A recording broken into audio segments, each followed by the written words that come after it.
it had a good, not a great ending, but a good ending. It went 3 months onwards, which we said that we thought would happen after episode 3, didn't we? We thought there'd be a... We did, yes.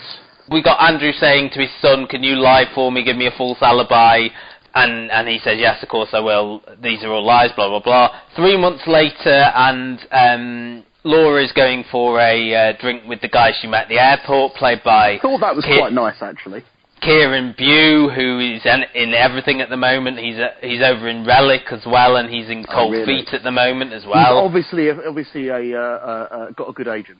She sees Andrew out with a new woman played by Laura Aikman, who's a familiar face from a lot of comedies and things. Yeah, I certainly recognised her from something. She's quick to go to warn her about what Andrew's like, and be careful and everything like that. And she goes to tell him, and then the twist, which I didn't see coming and I quite liked, was it turned out that she was their undercover police officer, and they were in the middle of a sting trying to sort of bring him to justice by proving that he was drugging these women. I didn't say it last week, but I did wonder whether they would do something, because already they've tried to catch Andrew out, through other methods. I did wonder whether they would do a sting operation. She was a bit rubbish, though, as an undercover detective. Well, I have to say that I really do wish that perhaps they hadn't rushed that storyline so quickly. No. And sort of the reveal of finding all... Because last week we saw his sort of shed of drugs and videotapes. And the sort of the way she got there, Laura, was very... clunky, and it could have happened weeks and weeks ago, because what happened was the sister stole Andrew's phone from his locker at the hospital, and then the Warren Brown character, the police officer, had some stuff downloaded onto his laptop. He connected the phone to it, and he found the name of the carer, his mum's carer, and they went to the house, and from there they got the stuff out of the bunker and brought him to justice, really, or tried to bring him to justice. I have to say, the first thing I would do if I was Andrew is I would have fired that carer. What they found was loads of SD cards with him having taped the rapes, because he'd said to her that he remembers details about her bedroom.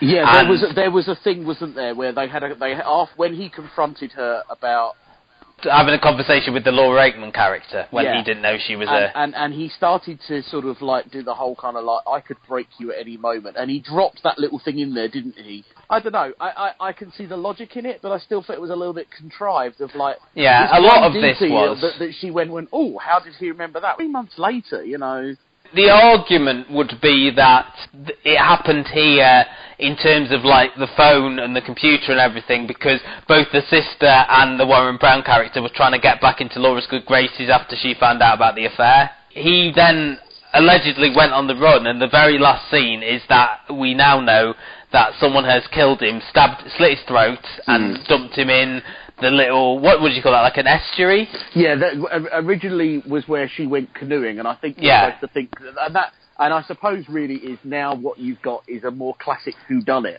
because you've got a very good list of suspects. Yeah, so we've got, as you say, we've got this big list of suspects. It's coming back for series 2. I know I've spoken to Luke about it during the week, and obviously he's not happy. He feels like Broadchurch.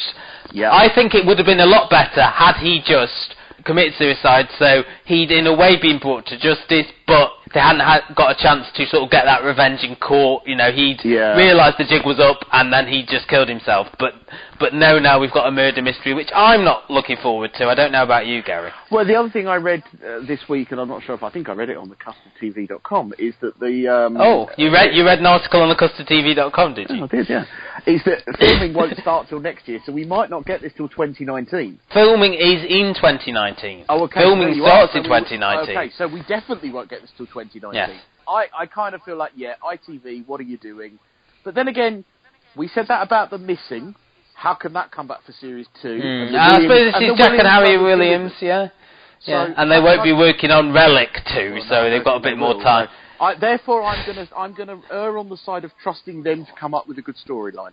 And have you got an early prediction about who the killer was? Jill Halfpenny all the way. I'm going with his son, Luke. I think he's the only one who's going to be defending his dad, though. I think he's the only one. I think Jill Halfpenny is too easy. Maybe. Joanne Froggatt's character is the one that's too easy because she knows the area of where the canoes were and she has a reason. I think it'll be Jill Halfpenny. Okay. But we'll see.